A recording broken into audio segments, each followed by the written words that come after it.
Shalom, everybody. Ariel Tzadok here from the Kosher Torah School, found online at www.KosherTorah.com. You know, our organization, the Kosher Torah School, is built upon the concept and idea, well, like our name says, of Torah. But you know something? Especially in our modern social media world, the idea, or let me rephrase, the real meaning of Torah has become so convoluted, confused. So many things come and call itself Torah, which really isn't. You have so many people out there who call themselves rabbis who aren't. And you have so many teachings out there calling themselves kosher, which just are not. So, in all of this stuff, how does one navigate? How does one actually get to the, in quote, bottom of it to get to the reality of what's supposed to be? Now, that's a big deal because in our day and age, we have been, I'm going to tell you the truth, and I don't care if you don't like it, it needs to be said.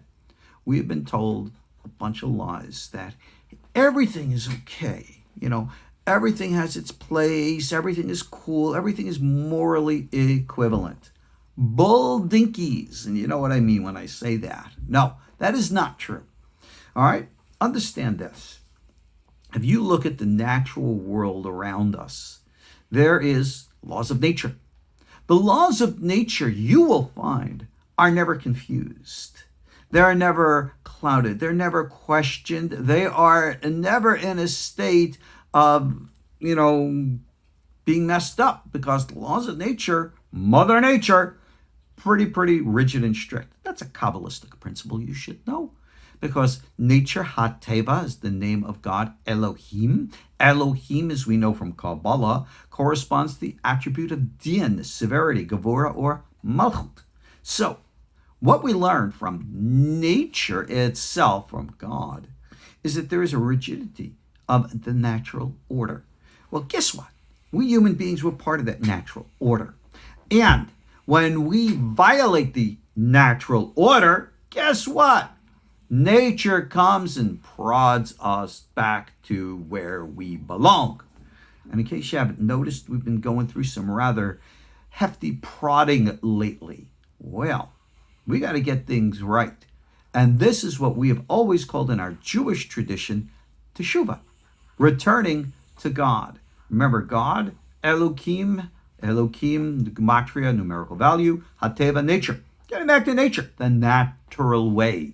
Now, one of the best ways to get back to the natural way, of course, is to leave our artificial environments, the big cities and the artificial lives that they create, the social media and the like. Get back to nature, get back to quiet, get back to peace. I don't know anyone who has ever gotten back to nature doesn't feel decompressed and relaxed, because that's natural. So understand this. We have an old teaching that in the beginning, God gazed into the Torah, and from the Torah created the universe. Now, this concept of a pre-creation, existing Torah is nothing unique to Judaism. In Judaism, that pre-existing pattern of reality, we in Hebrew Torah tradition call it, Torah. And others have other ideas. In the Chinese tradition, they call it the Tao. The Christians understand this too. They understand that as the Logos. Even our brothers and sisters in Islam have the concept of the pre-existing Quran. So everybody has got this idea and understanding of the greater way. But the problem is, of course, that as long as we consider this to be an academic, intellectual exercise without the real practice, you just don't get it. Here's something very important to understand about Judaism. We have Torah, and then we have Torah.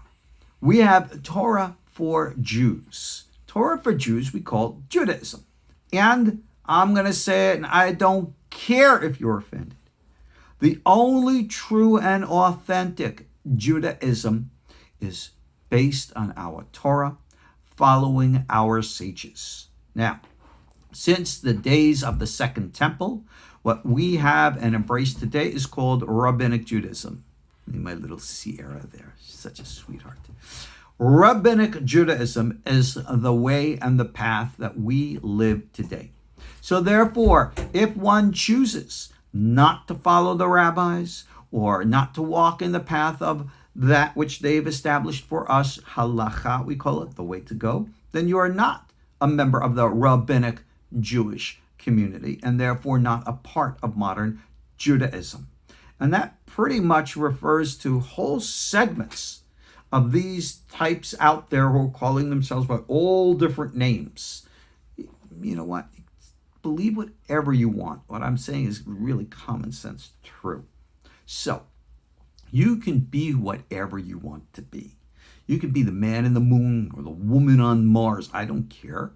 But remember, words and meanings have power to them. So don't call yourself something that you're not. And that's really the truth. So Rabbinic Judaism, that's Judaism for Jews. We follow the words of our sages, of our Talmud, and etc. and so on. Oh, just a quick word about the Talmud. The Talmud's not the word of God. Nowhere does any rabbi ever in the Talmud say, "Thus saith the Lord." They're opinions. They're opinions of the individuals who made the statements. Some are embraced, some are not. Some are good, some are not good. Yeah, that's right. You got stuff in there, prejudice and racist stuff. Gee whiz, just like you find anywhere else. Too bad. Okay? We acknowledge it. It doesn't mean we embrace it. But moving on along.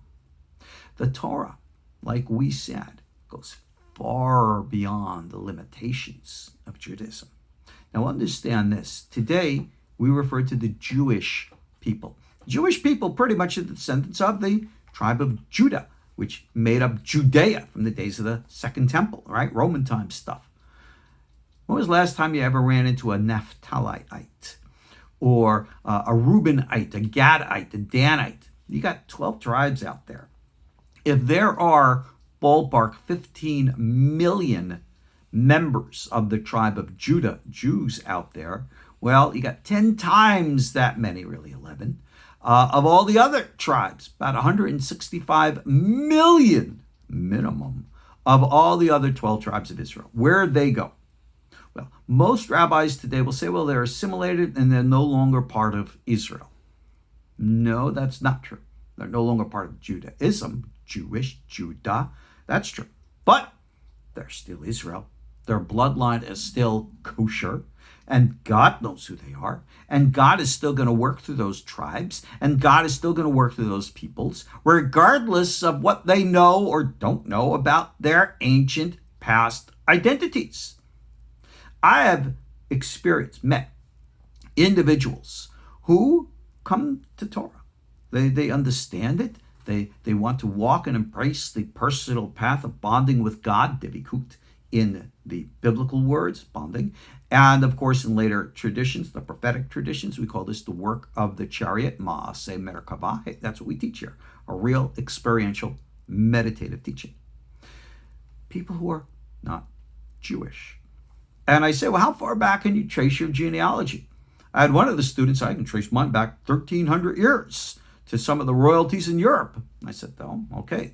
Chances are you're probably of old Jewish, Judean bloodline without even knowing it. Kind of took them back, but you never know. We have legends. Let me take a step back. We have knowledge of Jewish, or I can't say that word, Jewish, Israelite, that's better, Israelite bloodlines, all right, in Africa, in Asia, places like Afghanistan and the like. Real stuff. And of course, we have traditions corresponding to associations with the many Native American tribes, the Cherokee, China, Korea, Japanese, lost tribe stuff. So you know something? It's out there. And it's real. But what I'm trying to get at is this. We have Torah for Jews, but there is Torah for everybody. And Torah for everybody is not an application of the Jewish or Judaism, as you see in the Noahide movement today, where they're trying to imitate or duplicate, like on a copy machine, Judaism and make it applicable to people who are non-Jews. That's well and good if that's what you're into, but that's not what I'm talking about. I'm talking about, like I said, getting back to nature, getting back to God, getting back to the universal, normal, natural way. That is what our Kosher Torah school is here to provide. So, at our school, I, of course, have teachings for my religious Orthodox Jewish peers, where we're going to learn our Torah, our Judaism, our Gemaras, our Halacha, our rituals as such, because that's the way we live. Now, do other people need this form? Absolutely not. Let me be very blunt. Don't ever listen to any racist voice. Yeah, it is a racist voice. That would ever declare to you, Jews are closer to God because we're chosen. Oh, shut up. Yeah, we are chosen. That is true. That's what the Bible says, not me. Chosen for what? Chosen for service. We're not chosen to be at the top. We're chosen to be at the bottom. We're not chosen to be served. We are chosen to serve. Go look at it. It says, light to the nations, Isaiah. That's what Israel, all 12 tribes, is meant to do and to be. So, that's what I try to be. That's what I try to do. I will bring our Jewish religion to those who are Jewish, because that's our path. That's where we're supposed to be.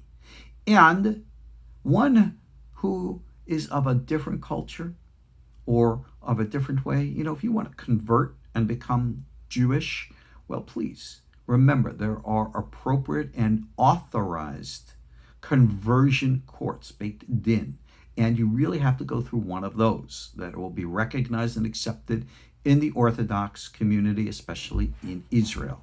So you have a lot of people out there today who say, well, I'll do your conversion. Well, that's all well and good. And whether or not it's legitimate is irrelevant, because it's not going to be accepted. And I think you want to be accepted into the community, just like my little Sierra.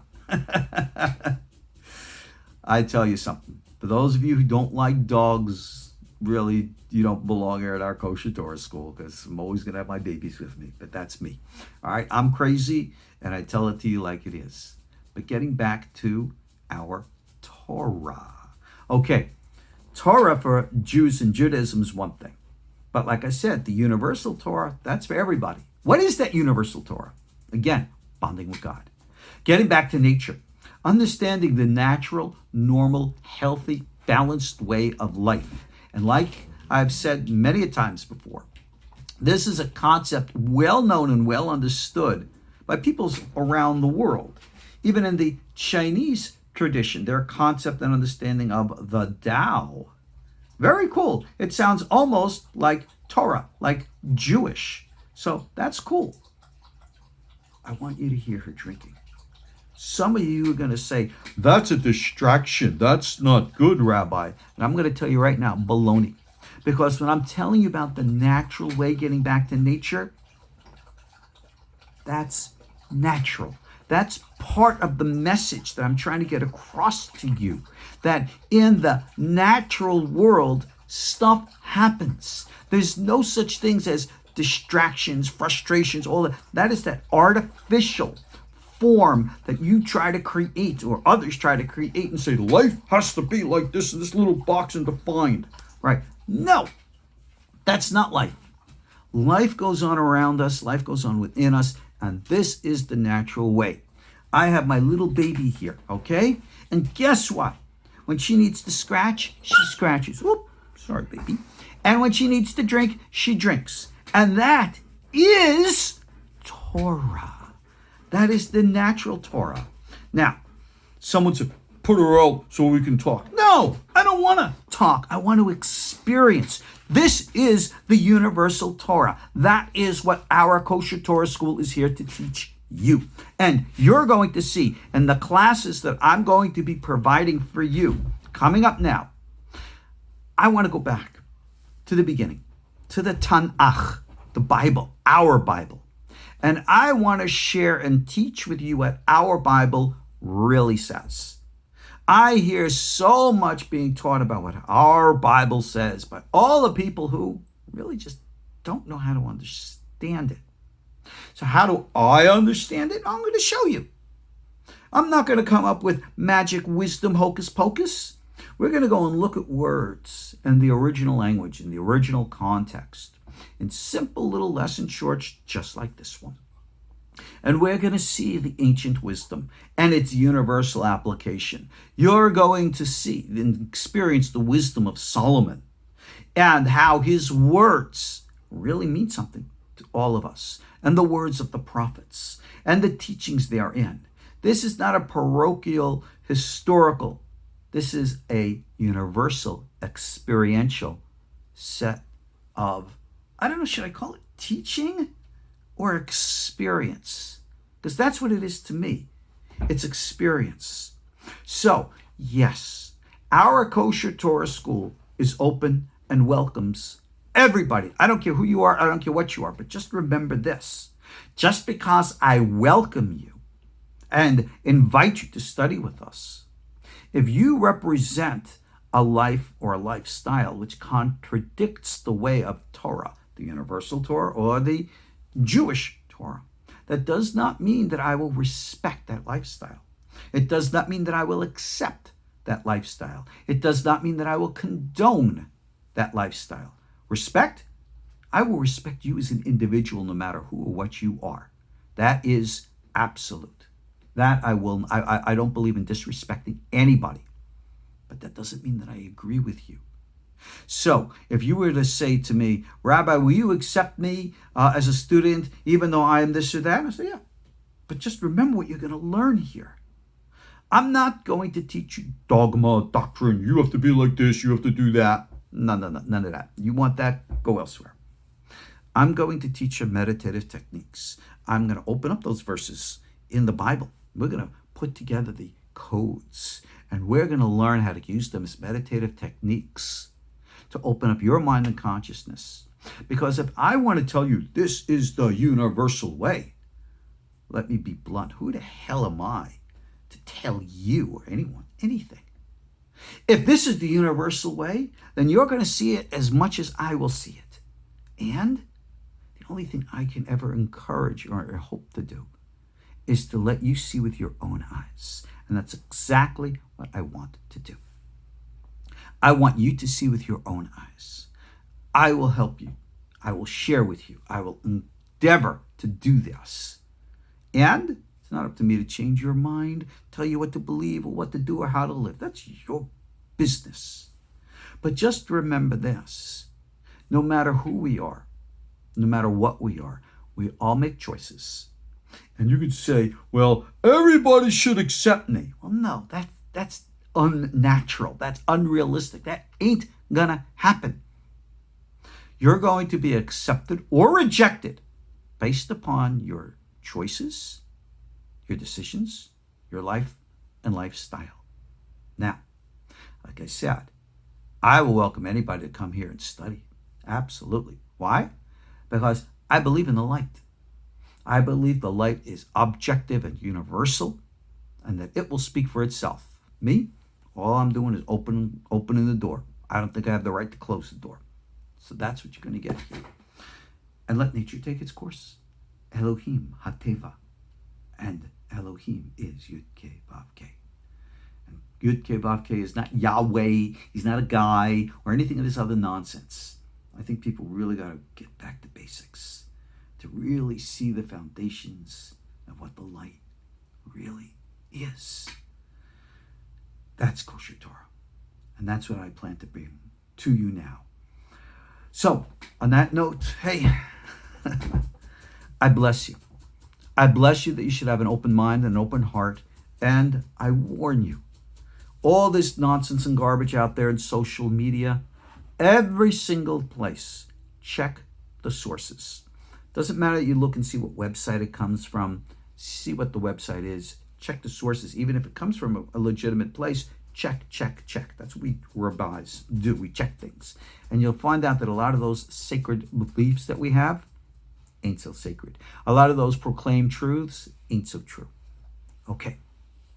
On that note, I will see you next time, and we'll take it from here. God's blessings to us all. Ariel Tzadok here from the Kosher Torah School. You know where to find me. I'll see you soon.